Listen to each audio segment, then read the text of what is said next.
श्री पंडोखर सरकार एवं श्री हाथीवान महाराज की असीम अनुकंपा से पिछले 28 वर्षों से हर वर्ष हो रहे श्री पंडोखर सरकार धाम महोत्सव का आयोजन श्री पंडोखर धाम में इस वर्ष भी होने जा रहा है। धर्म के प्रचार प्रसार, मानव कल्याण और हिंदुत्व को लेकर होने जा रहे इस महोत्सव में मंगल कलश यात्रा, श्री राम कथा, श्रीमद् भागवत कथा और प्रवचन देश के ख्याति प्राप्त संतों के मुखारविंद से सुनने का सौभाग्य प्राप्त होगा। साथ ही देश के ख्याति प्राप्त भजन गायकों द्वारा संगीतमय प्रस्तुति, भक्ति संगीत, कीर्तन के साथ ही रामलीला का मंचन भी पंडोखर धाम पर चलने वाले इस महोत्सव में सुनने और देखने को मिलेंगे।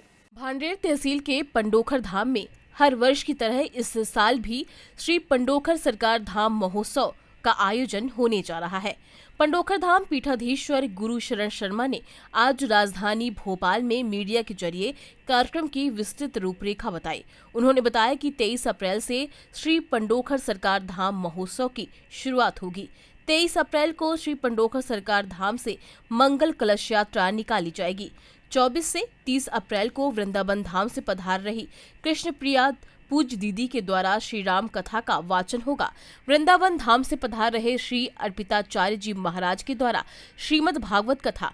28 से 30 अप्रैल साध्वी पीताम्बरा दीदी के श्रीमुख से भक्ति प्रवचन, भक्तिमय संगीत संध्या और अन्य आयोजन भी होंगे। 25 अप्रैल से 27 अप्रैल प्रसिद्ध भजन गायक जीतू खरे प्रस्तुति देंगे। साथ ही प्रसिद्ध भजन गायिका शहनाज अख्तर भव्य प्रस्तुति देंगी। इसके अलावा प्रसिद्ध भजन गायिका संजू बघेल और ग्रुप की भी प्रस्तुति होगी।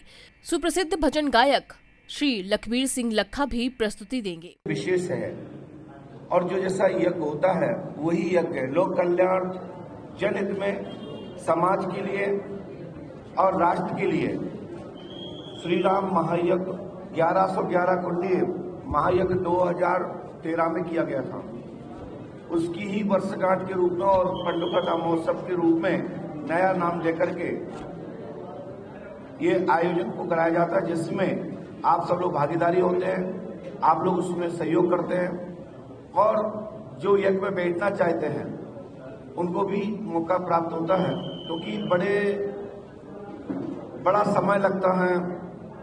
अब तो सहज हर जगह यज्ञ होते हैं भगवान की कृपा से। ये बहुत अच्छा समय परिवर्तित हुआ है। नहीं तो लोग यज्ञ के लिए, कथा के लिए तरसते थे, परीक्षण बनने के लिए तरसते थे।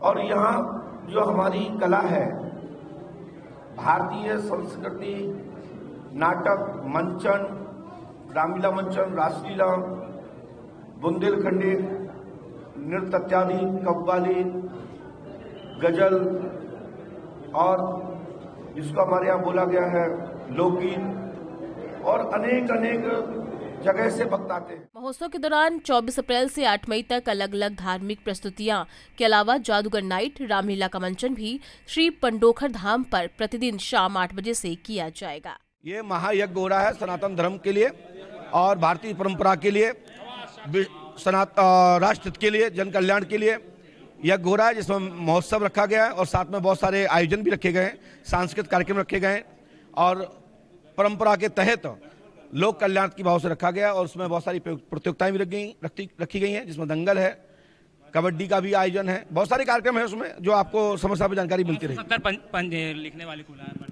सभी को बुलाया, 11 लाख रुपए पुरस्कार फर्स्ट आने वाले व्यक्ति को और 1.25 किलो चांदी का मुकुट। और तथाकथित लोग आएंगे नहीं, फर्जी लोग आएंगे नहीं, सच्चे लोग जो आएंगे उनका आपको सब क्लियर हो जाएगा कि पर्चा कौन बना पाता, कौन नहीं बना पाता।